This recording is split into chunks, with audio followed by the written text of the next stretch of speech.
With the off-season all but over, the Tour Down Under kicks off the World Tour calendar for 2016. The 6-day event has plenty of opportunities for the sprinters, but the challenging Stage 3 to Campbelltown and the Stage 5 finish on Wollonga Hill ensures that a climber will win the race. The Tour Down Under is often won by the tiniest of margins, so every second counts and riders will have to keep their wits about them. Here are Cycling News' top 5 riders to watch for the 2016 Tour Down Under.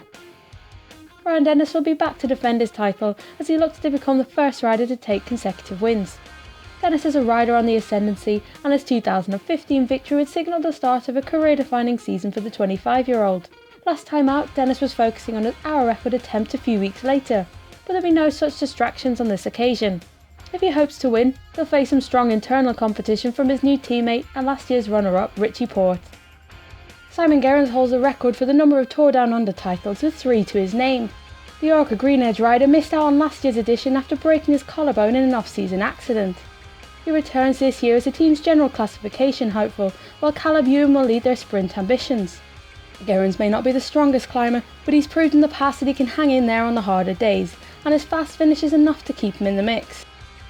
The Tour Down Under will be one of Richie Porte's first racing appearances in the colours of BMC, after making his debut at the National Championships. Porte has had a good record at the Tour Down Under, although he's yet to win the overall title.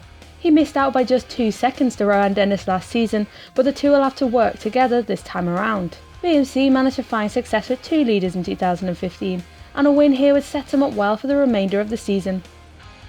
Garin Thomas is one of several options in the general classification for Team Sky. Thomas is a regular at the Tour Down Under, competing every year for the past 5 seasons, and taking top 10 finishes in 2 of those. The Welshman came closest to victory in 2013, when he finished 3rd behind Tommy Slagter. Thomas has always been a promising prospect in stage races, but he made huge strides forward with a strong performance at last year's Tour de France.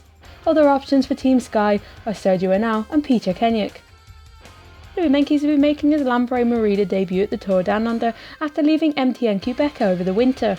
The South African rider came of age in 2015, making his Tour de France debut and finishing top 10 at the Vuelta a España. His success down under will likely depend on how well he settled into his new team, but there's no doubt that he has the ability to take it to the other riders on this list. 2016 will be a key year for Meintjes, and he'll be keen to start it strongly.